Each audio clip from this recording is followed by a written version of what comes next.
Test 1 2 say hello, check hello, hello.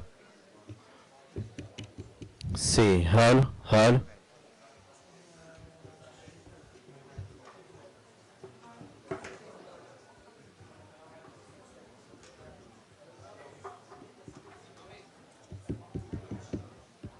Hey, say on to test 2. Hey.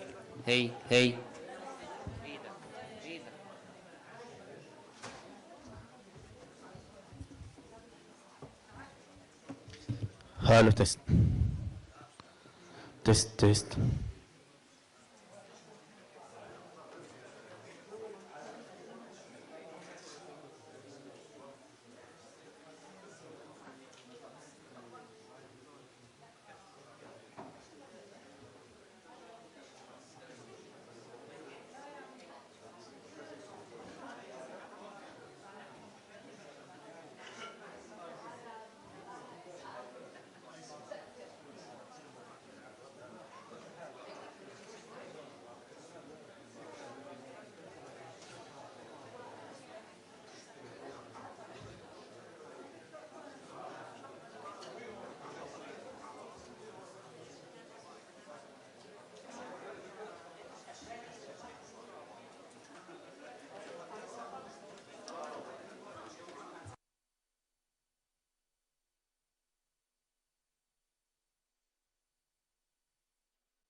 Hey, say on to test. شغال معك. أنا شابك عندي. بدك تشبك عندك يا بروثي. Hey, say on to test. Hello, ضرب hello. الخط. Hey. Say. Hey. Say on to. Hey. Hello, Say on to test 1 test 2. 2. Hey. Say hello, test 1 2, check hello, hello.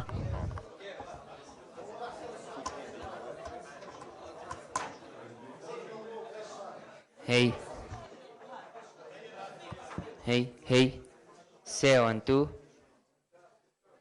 Say hey. تمام.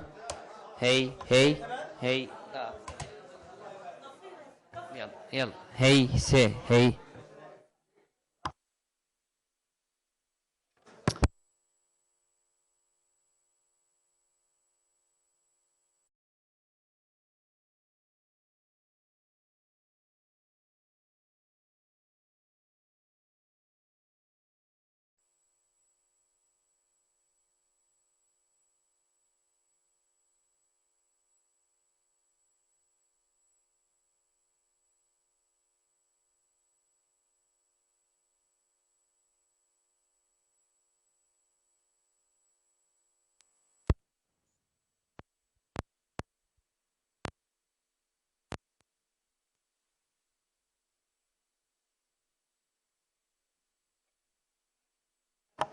الو تيست 1 2 سي هالو هالو تيست 1 2 احكي عندك هي سي 1 2 سي هالو تيست اطفي هي سي 1 2 سي سي هالو تيست 1 2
الو تيست 1 2 سي هالو هالو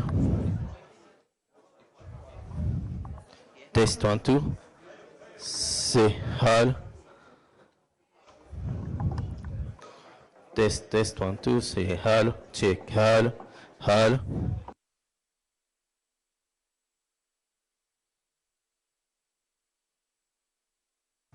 هي سي 1 2 هي الو تيستينج تيست 1 2 تيست مايك تيستينج تشيك الو تيست 1 2 الو الو تيست مايك الو تيستينج تيست مايك تيستينج تشيك سي هالو تيست هالو هالو تيست 1 2 سي هالو هالو سي الو الو الو تيست احكي تيست 1 2 سي هالو الو هالو تيست 1 2 سي هالو هالو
هي سي 1 2 تيست 2 هي سي 1 2 تيست 2 هي سي هي هي سي 2 هي سي 1 2 تيست 2 سي 2 هي سي فصل هي هي تقدر تمد كابل بسرعه هي في معنا كابل طويل في معنا كابل طويل اعطيني هذا الكابل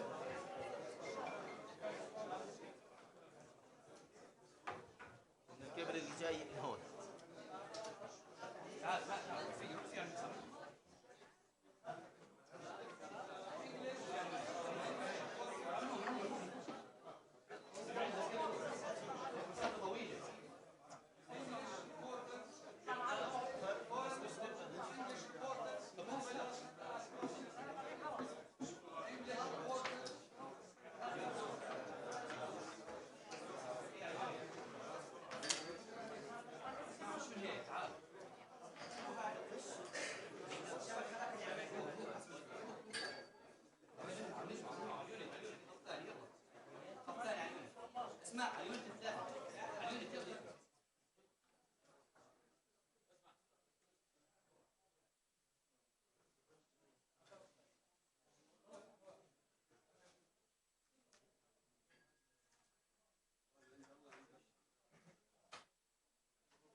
الو تيستينج.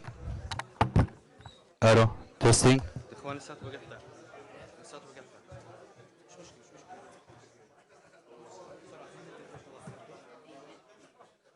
وصل برغوثي برغوثي.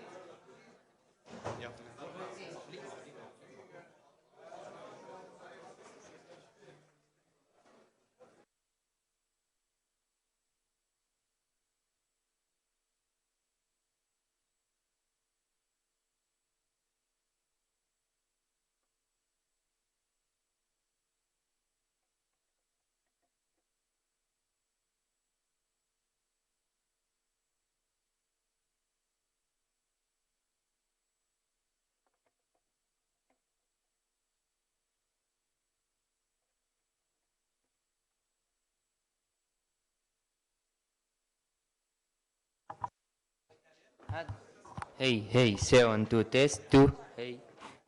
Hey. Say. Hey. الو تيستينج. تيست مايك.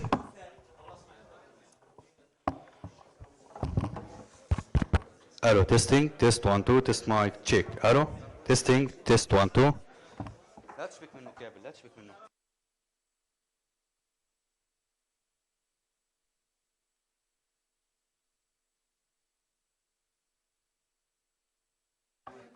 الو تيستينج. الو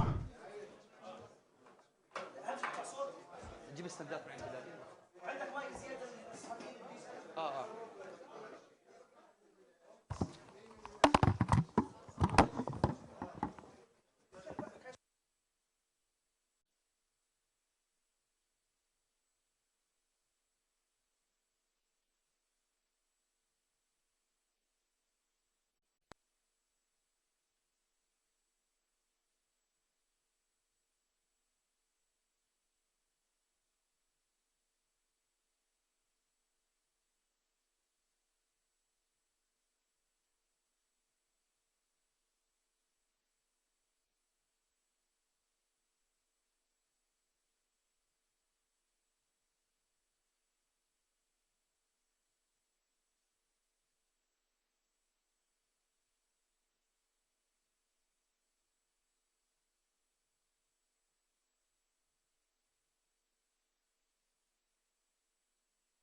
ما في صوت فيها بس في صوت هيك. طيب الو الو الو ظبط هذا ظبط ارساله. الو الو وين راح نشوف يلا والقلم؟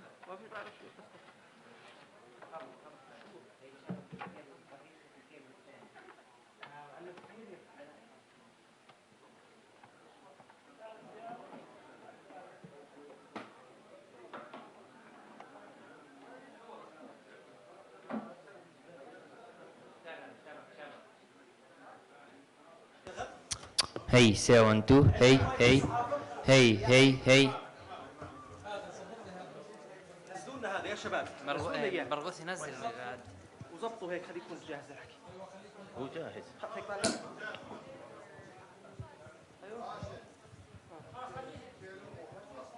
الو الو الو ظابط هيك؟ شو يساوي؟ لا بس بدي احط القلم مكانه بس. يلا ثواني. سي هالو.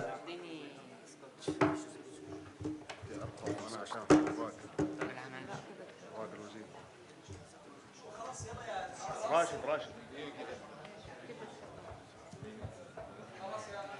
خلص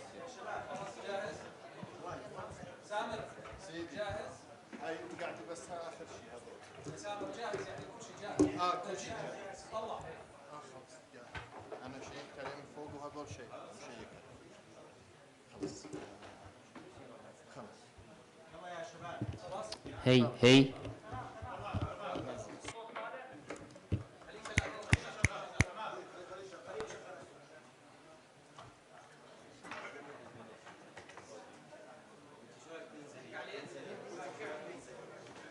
هي سي 2 هي سيدي.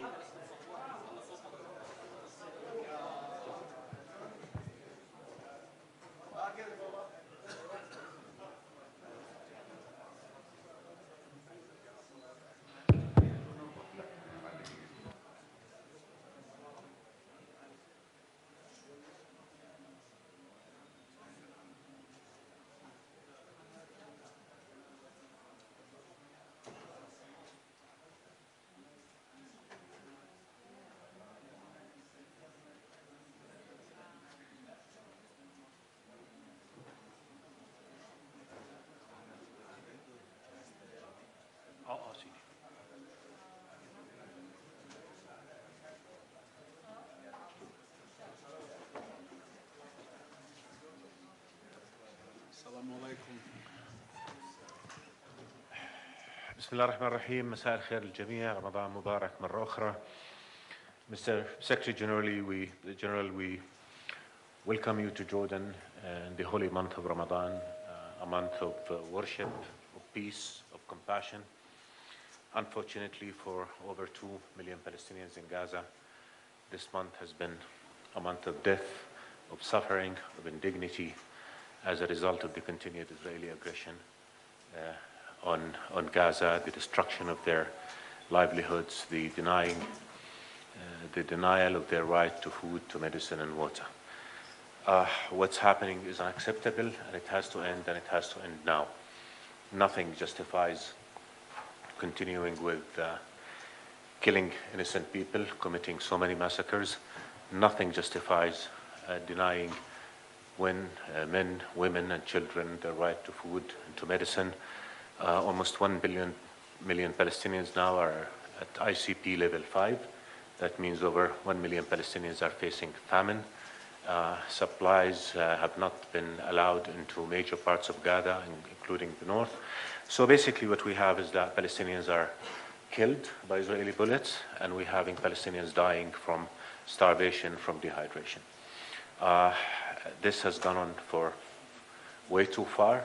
Israel has violated every humanitarian law, every moral principle, every humanitarian value, and unfortunately the world is still unable to say enough and say stop. Today the Security Council will be voting on a resolution demanding a ceasefire, demanding the entry of supplies. We urge all members of the Security Council to support that resolution, if only to send a message that what's happening is unacceptable and what's happening has to stop. Obviously, Israel has ignored UN Security Council resolutions before. There are no indications that it will honor this one, but I think what adopting the resolution would do today is just to send a message that Israel cannot continue to, with its aggression with impunity, in complete disregard to international law, in complete disregard to human values, and in complete disregard to life. Sir, you said it aptly. Not too long ago, Gaza has become an open graveyard, not just for children, but for international law. And the consequences for that are extremely devastating, not just to the region, but to the whole principles of peace and order that your organization stands for. We thank you for your strong voice. We thank you for the positions that you've taken, demanding respect for international law, demanding respect for the UN Charter, and urging an immediate end to war crimes and to the killing and starving of the innocent. And we will continue to work with you, sir, to make sure that we end this madness, and we're going to continue to work with our international partners to make sure that the world stands united in saying enough is enough. Enough killing, enough war crimes, enough massacring of innocent, and enough impunity for violating international law and humanitarian law as well. The UN and Jordan have been solid partners for decades. Not only do we work together on the Palestinian issue, but we also work together on addressing the needs of refugees. Obviously, UNRWA is here, and I recognize the Commissioner General, him and his organization have been doing a tremendous job in trying to ease the suffering of the Palestinian people at those times that are, again, trying our whole humanity. So just want to say that UNRWA is indispensable, it is irreplaceable, and we're happy to see that many countries are coming back now to helping UNRWA save lives, because every dollar that is given to UNRWA is saving a human life, and every dollar taken away from UNRWA carries the risk of having a child suffer and die from the lack of food and medicine. So we stand together in supporting the agency and in urging all our partners to continue to provide UNRWA with the support that it so deserves, so that it can, again, do the basic job of just simply saving lives. Also, we've been working together on many other facets of cooperation, particularly in relation to the Syrian refugees. And while we are grateful for the support the UN and the international community has been given to help us in our effort to provide Syrian refugees with dignified lives and meet their needs and make sure that they're not victimized again. They've been victims of conflict. We cannot victimize them by having them ignored by the international community. But I have to say that we must ring the alarm and ring it loud about the dwindling support that's coming to refugees. Many UN agencies are cutting down their services in Jordan simply because not enough aid is coming. That means the burden will shift to us, and we simply cannot carry that burden alone. So again, we urge that our partners continue to show their responsibility towards Syrian refugees who do deserve a life of dignity and fulfillment until conditions are conducive for them to voluntarily go back to their country, which is the only realistic answer to their plight. So on all those issues, sir, we're going to continue to work as partners. We have immediate priorities right now in which we are aligned: end the aggression, allow sufficient humanitarian supplies in, and obviously prevent what would be another massacre in Rafah. The whole world is saying going into Rafah will lead to a humanitarian massacre. The Israeli government is not listening. They're still reaffirming that they will go into Rafah. And I would just conclude by saying that we cannot allow a group of radicals, racist, extremist ministers to doom the future of the region to more conflict and more war, and more immediately, we cannot allow them to continue to kill with impunity. Thank you, sir. I welcome you in Jordan, and I look forward to further engagement. Assalamu alaikum. Dear Foreign Minister Safadi, dear friends, thank you for your warm welcome. And it's good to be back in Jordan, especially at such a critical time for the region and for the world. When I see Jordan, I see solidarity in action. And I see in the words and deeds of His Majesty King Abdullah a global champion for peace. And I see it in the spirit of the people of Jordan and your enormous compassion towards those fleeing upheaval. Jordan is home to the largest number of Palestinian refugees. I visited the camp earlier today and commend Jordan for your pivotal advocacy for the vital work of UNRWA. You have also opened your hearts and doors to many others, including refugees from Syria. And I urge the international community to support Jordan as it supports millions of people in need. It is very worrying, the reduction of funding in relation to refugee programs in Jordan and in other parts of the world. Jordan's spirit of solidarity is precisely what brings me here once again. I am on my annual solidarity mission during the holy months of Ramadan, where I visit and fast with Muslim communities in distress.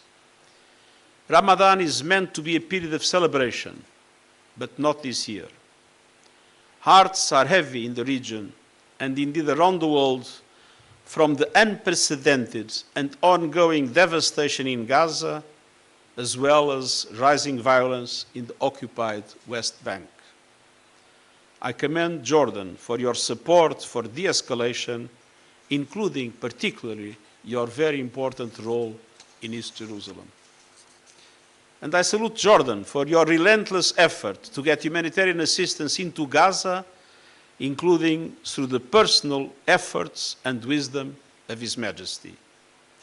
For my part, I will keep pushing for the removal of all obstacles to life-saving aid, for more access and for more entry points.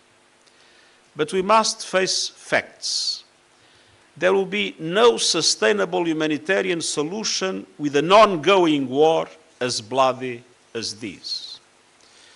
Let me repeat, nothing justifies the abhorrent October 7 attacks and hostage-taking by Hamas, and nothing justifies the collective punishment of the Palestinian people.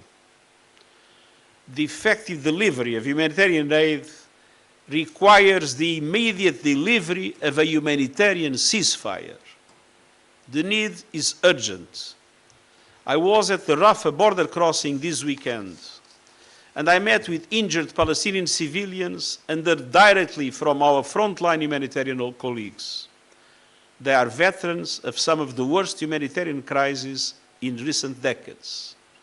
They have seen it all, and yet, without exception, they told me they had never seen anything as horrible as what is happening in Gaza today.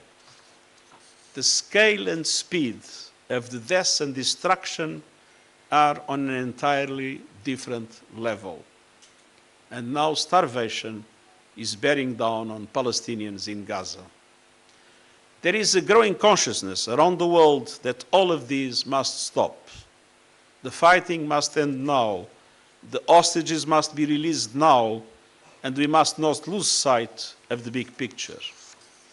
A lasting end to the Israeli-Palestinian conflict can only come through a two-state solution. Israelis must see their legitimate needs for security materialized, and Palestinians must see their legitimate aspirations for a fully independent, viable, and sovereign state realized in line with United Nations resolutions, international law, and previous agreements. We know where the alternative would lead to indefinitely prolonging a conflict that has become a major threat to global peace and security, to exacerbating polarization, to emboldening extremists everywhere. Those standing in the way of a two-state solution have an obligation to state clearly what is the alternative they want. How would the future look with such a large number of Palestinians inside without any real sense of freedom, of rights, and of dignity? This would be inconceivable. the two-state solution is the only way to address the legitimate aspirations of both Israelis and Palestinians. I know it is easy to be cynical in today's world, but that's a luxury we cannot afford. Cynicism is a form of surrender to the prevailing assumptions of the moment. It is a refuge for those too weak, too narrow, too timid to imagine a better future. When things are difficult, we must try even harder. And I will keep pushing for peace inspired by your example. And once again, dear Foreign Minister, dear friends, thank you and thank the government and people of Jordan for leading the way to solidarity and peace. Take some questions, Fiona.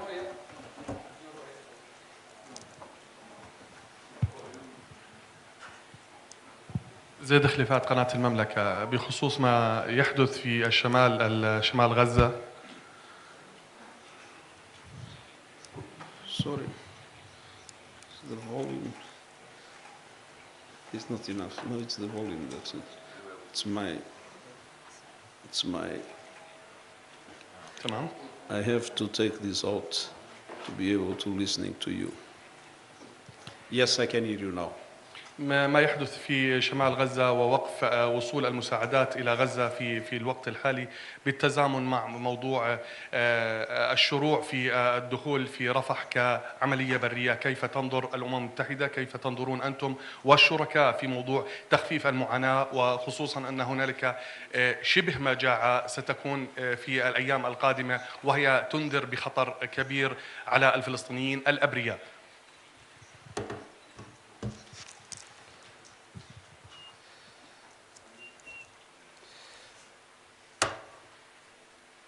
First of all, in relation to the northern part of Gaza, it is absolutely essential to have a massive supply of humanitarian aid now. And this means opening more entry points. This means a concentration of efforts of all entities without obstacles, without limitations from the Israeli side, in order to be able to rescue the people of northern Gaza of an imminent risk of famine. Many children are already today dying of hunger. Finally, in relation to the south, to Rafah, our position has been very clear. We consider that a ground offensive against Rafah could lead to a catastrophic humanitarian situation. فقط أود أن أضيف ثمة مجاعة في غزة وثمة وضع إنساني كارثي في الشمال، لأن إسرائيل تمنع دخول المساعدات وتستخدم الطعام سلاحا. تنتهي هذه المجاعة وتنتهي هذه المأساة الإنسانية إذا توقف العدوان، وإذا سمحت إسرائيل بدخول المساعدات عبر المعابر البرية إلى غزة. فثمة مجاعة لأن كان هناك قرارا سياسيا لهذه الحكومة الإسرائيلية بمنع دخول المساعدات إلى غزة، لكن المساعدات متوفرة. جميعنا مستعدون لأن نوفر كل ما يحتاجه الشعب الفلسطيني الشقيق في غزة في خلال أيام. المساعدات موجودة، آليات العمل موجودة. ما هو غائب هو قرار إسرائيلي بوقف استخدام التجويع سلاح، بوقف منع دخول المساعدات إلى غزة. شكرا.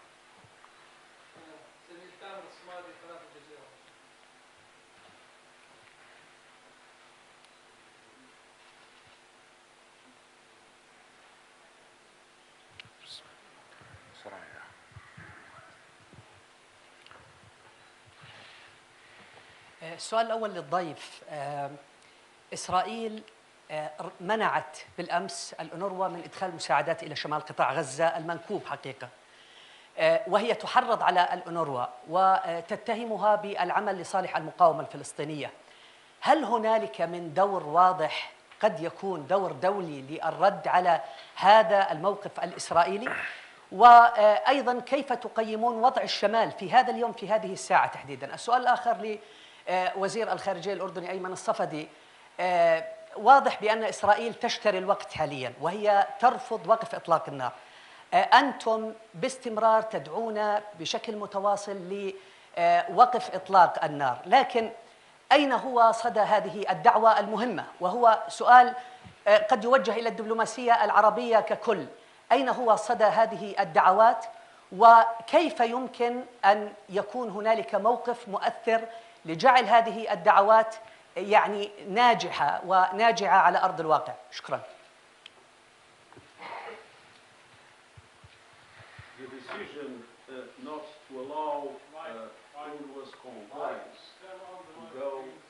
The decision not to allow UNRWA's convoys to go to northern Gaza, where we have a dramatic starvation situation, is totally unacceptable.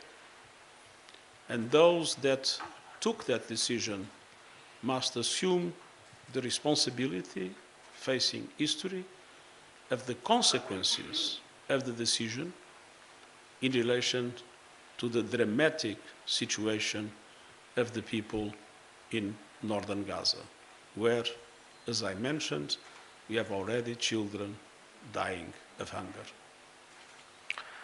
موقف المملكة ليس فقط في الدعوة ولكن العمل من أجل وقف العدوان موقف انطلق منذ اليوم الأول، والجهد لم يتوقف وهو جهد مستمر.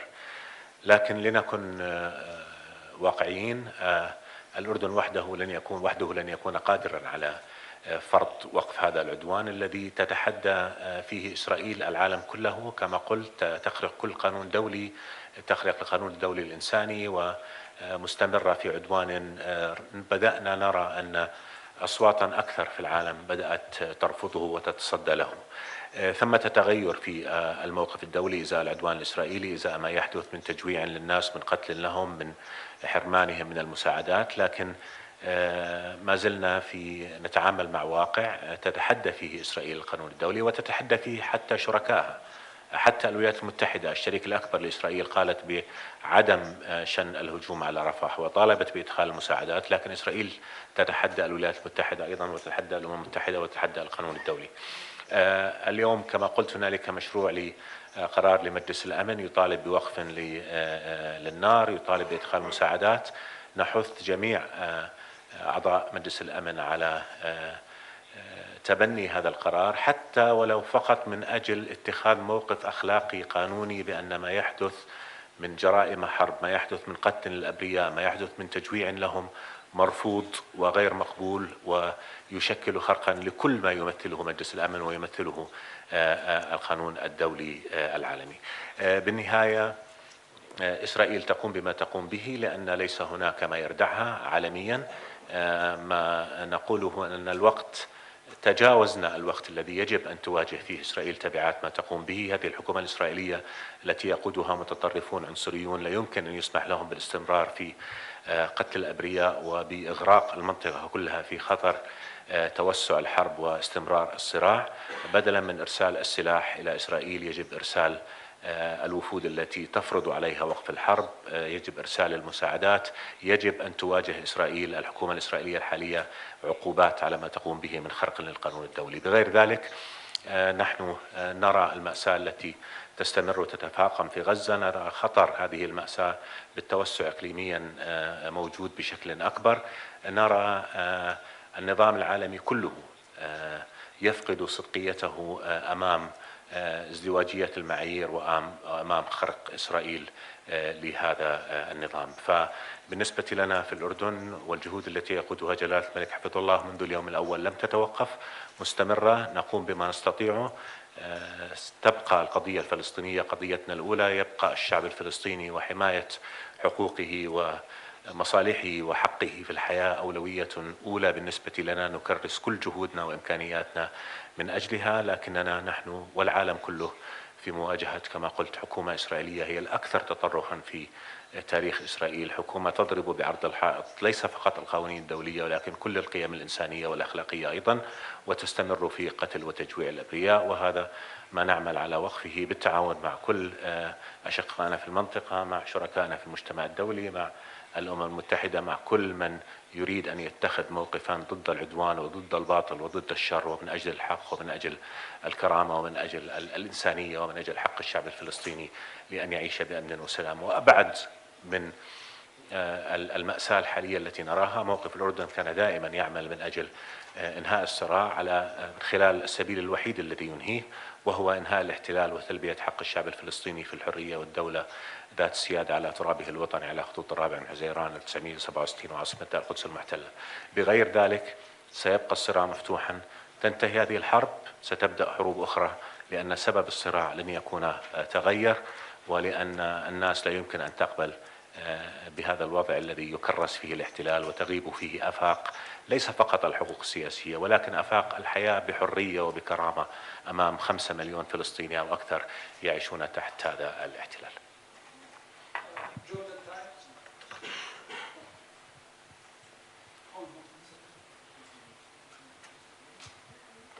Maria Wild Ali, The Jordan Times.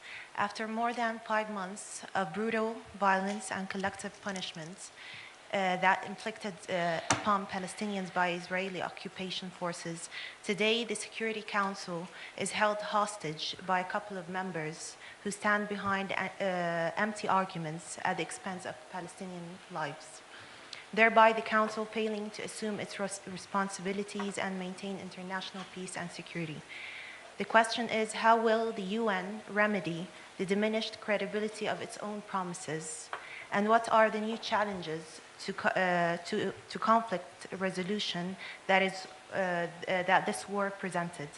Finally, what are the mechanisms to pressure Israel at this point to allow full aid into Gaza, taking into consideration that denying aid contradicts ICJ's ruling, which ordered immediate measures to protect Palestinians in Gaza from the risk of genocide by ensuring sufficient humanitarian assistance?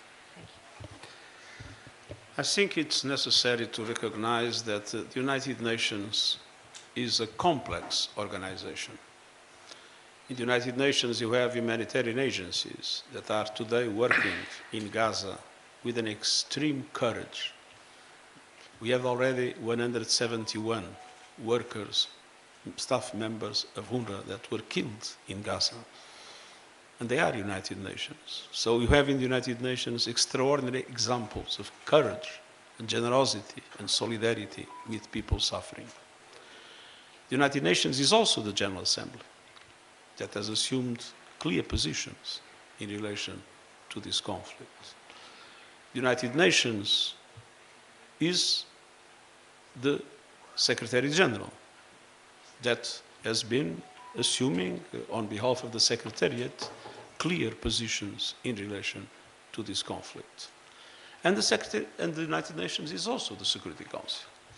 And indeed, the Security Council today is victim of the enormous geopolitical divides in the world, with the superpowers at odds with each other, and creating a situation in which it's very difficult to find consensus in relation to any of the difficult crises we are facing in the world, not only in relation to Gaza. And that is why it is so important that finally the Security Council became able to approve a resolution asking for a ceasefire in Gaza. But at the same time, it is our duty to do everything to mobilize the whole of the international community, and I see a consensus emerging in the international community, even in the countries that are friends and allies of Israel. I see a consensus emerging that this war must stop. I see a consensus emerging that any ground offensive against Rafah would lead to a catastrophic humanitarian situation.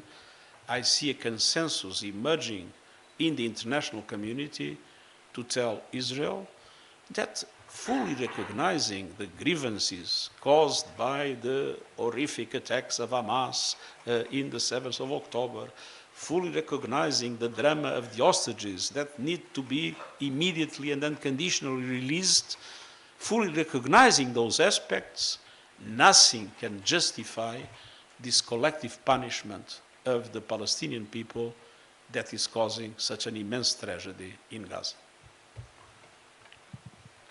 شكرا. Sir, thank you very much.